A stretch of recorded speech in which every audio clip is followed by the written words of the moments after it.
Hey Leaf, where'd you go? I was thinking we should film a TGH video. Leaf? Leaf? Leaf? Where'd you go?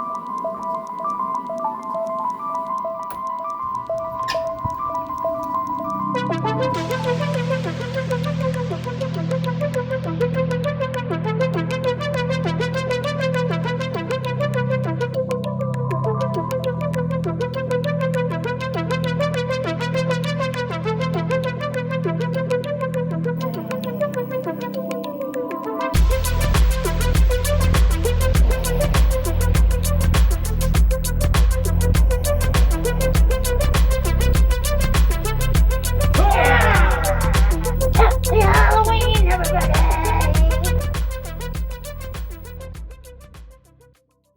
Hey everyone, COE33 here with my sister Leaf. Hey And guys! today we're talking about the top 10 most iconic horror movies of all time.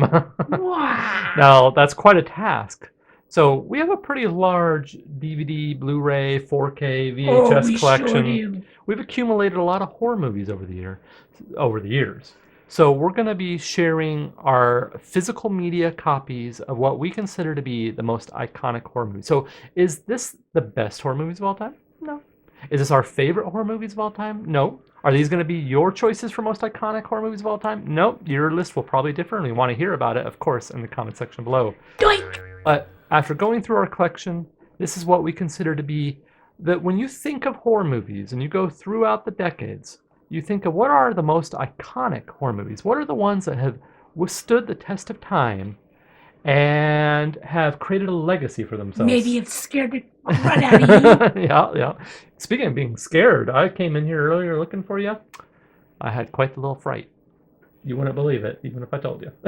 Or maybe you would. Whoa. Okay, so with all that said, why don't we get to our list of top 10 most iconic horror movies of all time?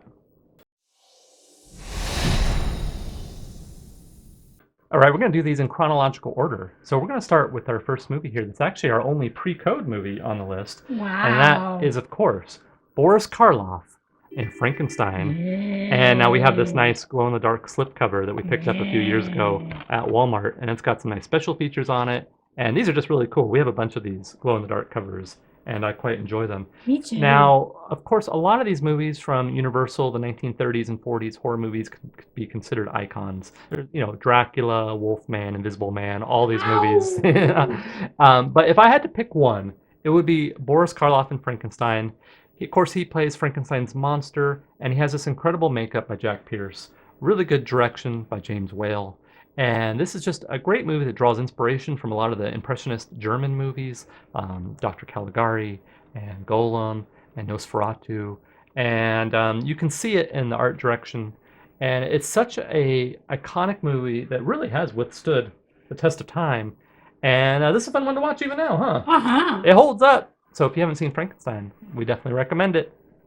All right, we're going all the way from 1931 with Frankenstein, all the way up to 1960 with Alfred Hitchcock. Classic. Wow, and that's a big old It fat is time. it's a big leap, huh? Uh-huh. Psycho. And we have the nice Steelbook edition that we picked up at Best Buy last year, and this is the 4K edition of the movie. And I don't think it can be said enough what an impact this movie probably had to movie-going audiences in 1960. To see a nude woman in a shower being murdered by Norman Bates was so horrifying to people at the time that this movie made quite an impact and actually created an entire genre. The slasher film genre has obviously spurred all kinds of movies. I mean, we have movies that you're going to see on our list here coming up soon that were direct inspirations and inspired by Psycho, and a true Alfred Hitchcock classic. And with, of course, Anthony Perkins as Norman Bates and Janet Leigh. A great cast, wonderful performances, a wonderfully directed movie, and a true icon. Okay, from 1961 to 1968, with an independent film directed by George Romero. Of course, we're talking about Night of the Living Dead. And this movie is so culturally important for several reasons. One is this came out in the 60s and it had an African American lead, which at the time was not the usual, not the norm, and is actually considered a very culturally important movie. And the Library of Congress actually gave it an award in 1999 because of that, Wow. because of its cultural importance. And not to mention that this really, we have as much zombie lore and movies and TVs and stuff because of this movie. In 1968, there weren't zombie movies all over the place. Now, I don't think this is technically the first zombie movie. I believe there are a couple films that introduced zombies before this, is my understanding. But this is certainly the most successful and the one that we look to be the kind of birth of modern day zombies as we know them. Birth. Yep. Or death, maybe. Yeah. And it's an amazing movie. Now, this didn't, it was an independent movie. It didn't cost hardly anything, yet it grossed a huge amount of money in the box office. It's one of the most successful films at the time of its release. And of course, we have Walking Dead and all that to thank. We have this to thank for all that great stuff. So thank you, George Romero, for Night of the Living Dead, a true classic Thumbs up and to you. another icon of horror. From 1968 to 1973 with William Friedkin and his classic, The Exorcist. And we have a nice little DVD director's cut here. Now, this movie at the time was another example of movies that truly horrified audiences, much like Psycho. People were literally having heart attacks in the aisle after watching this. This pushed limits and boundaries in 1973, and it almost got an X rating. It ended up getting an R rating. This is actually the first horror movie ever to be nominated for an Academy Award. And after watching this, you will never look at Split Pea Soup in the Oh, same you way. will not. That's for sure. And now this is based on a novel by the same name. And it's a really good example of great direction. William Friedkin did such a good job directing this movie. It still holds up today. It is a scary movie, and it's an incredibly well-crafted movie. And So it had to watch be. out, it'll give you nightmares. It will give you nightmares. It had to make the list, of course, of icons of horror. From 1973, we're only going 2 years forward to 1975 with one of my personal all-time favorite movies of all Oh, mine time. too. It is on my top 10 list for sure, possibly on my top 5 list. That's right. We're talking about, of course, Steven Spielberg. Absolute classic, Jaws. Now, It this sure could is. definitely be considered probably more of a thriller, but when I think of icons of horror, I do think of the shark from Jaws, and the fact that this literally terrified people from going into the water. It stopped people from swimming in the ocean for years to come after this movie came out. And this really is Steven Spielberg at the top of his. It's an early Steven Spielberg film, yet his direction in this movie is perfect. The way the dialogue is delivered is so natural and so perfectly executed. The direction of this movie, it is a masterclass in cinema and filmmaking. And it's such a treat to watch this. Now, this is the 4K release that I picked up recently. It's got this nice lenticular case there with the monster, with the shark. And Don't go near it when you Yep. around. I can't sing the praises of this movie enough. It actually spurred, it was so successful that it spurred kind of what we consider the modern day summer blockbuster. And it was the top grossing film of all time until a couple years later after this when a little movie called Star Wars came out and dethroned it. But those two movies kind of defined Hollywood for a long time and how we make Hollywood summer blockbusters. And, you know, what can be said about Jaws? You guys know Jaws. It's a great movie, one of the best, and a true icon, so we had to add it to the list.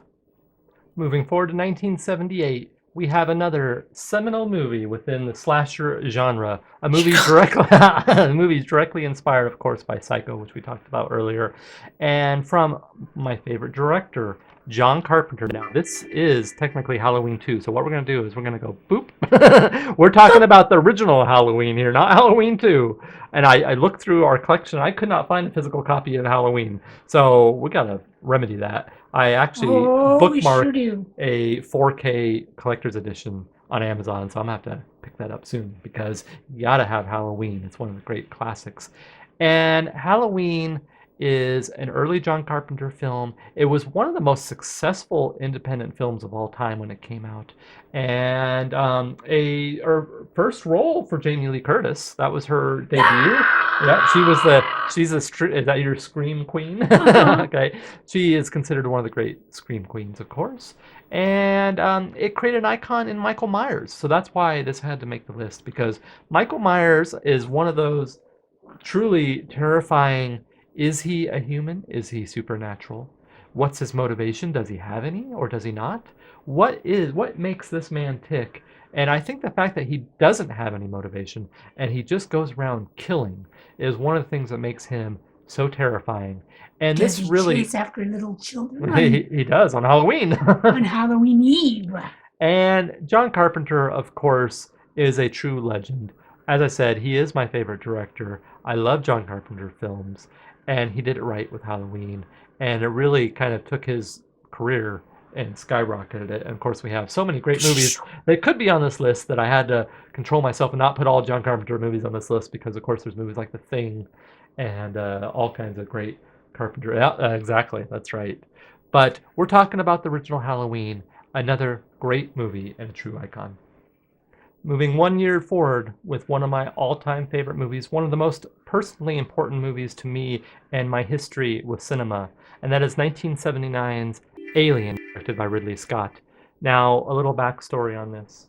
As a young COE 33, I rented this on VHS from Albertsons, and my mom and stepfather went on a date night, and I was pretty young. I was like 10, 12, something like that.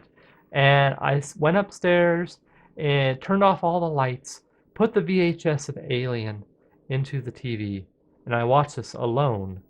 And I had never seen a horror movie before. This was the first one. And to say that I was terrified and this left an impression on me would be a mass understatement. Now, although I was scared, I was also in awe of what I was seeing because this movie has so much visual style to it, and it has truly one of the greatest, if not the greatest, movie monsters of all time in H.R. Giger's Xenomorph.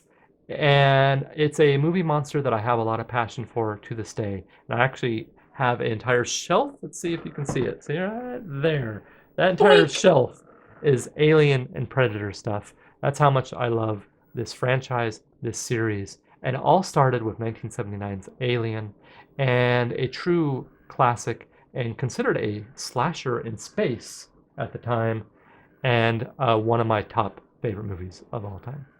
Moving forward to 1980, we're coming at you with another slasher flick. Ooh. Now, after the success after the success of Halloween in the theaters, that was a huge box office hit. Sean S. Cunningham was a director at the time, an independent director. He wanted to cash in on that trend, and he's even admitted so in interviews and stuff. So he created a new movie with a pretty simple concept. A bunch of kids go to a camp and they get killed by a masked slasher. And of course, we're talking about Friday the 13th. Now, we have the 8-movie collection here that even has a little Funko Pop mini in there. And now we're talking about the first movie from 1980. And now, is this the best movie in the world? No, it's not. But when you think of icons of horror, Jason Voorhees, he has to be in that discussion. Yeah.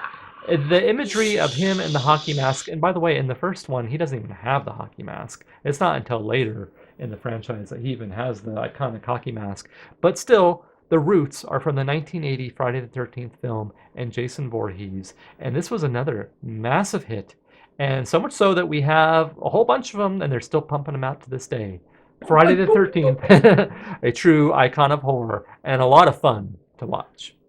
All right, we're moving to 1984. Now, unlike Friday the 13th, which is a fun movie, but not necessarily a great movie, I would say this is a fun movie and a very well-directed movie. That's right. Of course, Leaf is talking about Nightmare on Elm Street. Now, we're talking about the original one here in 1984. Now, we do have the box set, and this also has a little Funko Pop mini character as well.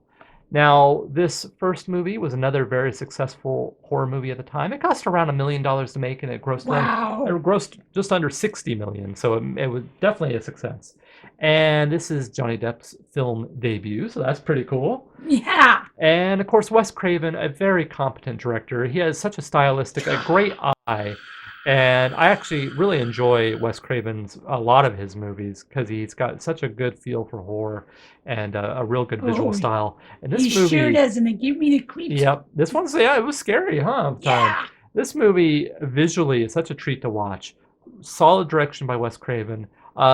Pretty good acting from the cast for the most part. And just a true icon in Freddy Krueger. And that's what we're talking about here, icons of horror. And you can't have a list of icons of horror without talking about Freddy Krueger. And this is one of those movies you watch and then you're wondering, do I really want to go to sleep? I Oh, might yeah. have a nightmare or two. A Nightmare on Elm Street.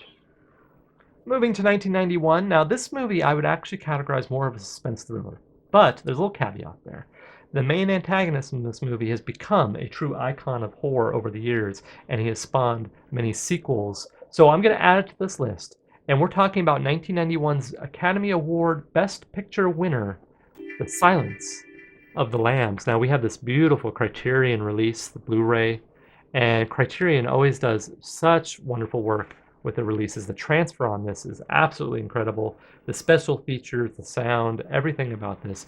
I love Criterion. Criterion and Arrow Video produced my favorite physical media movie releases at the time.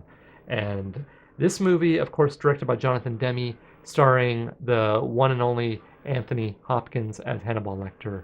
And he puts in such a wonderful, iconic performance that I could not leave him off of this list No because way. this movie is not only is it an incredible movie and directed beautifully, but it really is the performances by Jodie Foster and Anthony Hopkins, and of course what Ted Levine from who plays Buffalo Bill in this movie, and does a great performance. Wow. There's another horrific performance. Buffalo Bill is another, although not quite on the same level as Hannibal Lecter as far as icons, he is certainly deserving of lots of credit for putting in a great performance and a true icon of horror. So guys, that is our list for top 10 most iconic horror movies, icons of horror. So let us know, what movies would you consider to be your iconic horror movies of all time? And of course, we have some honorable mentions. So really, when you think of icons of horror, Texas Chainsaw Massacre has to be in that conversation. An independent film that was beautifully and stylistically shot by Tobe Hooper, a true icon. You've got movies like the Child's Play movies who've created an icon of horror. Shall we play a game? Yeah. The Saw movies also have created a franchise. And the Saw movies, You're pretty scared of those, aren't you? I am very scared I of know. those She doesn't because like watching those. no. And there's plenty of movies that could be on this list. So, as I said, let us know what you consider your icons of horror. And that's it for this video. Thank you so much for watching. We're posting new videos every Wednesday at 7 p.m. Pacific Standard Time. You can count on that. That's like clockwork. Follow us with our game collecting adventures on Instagram. And of course, I'm live streaming on Twitch on Tuesdays and Thursdays. Love to see you over there. And until next time, bye.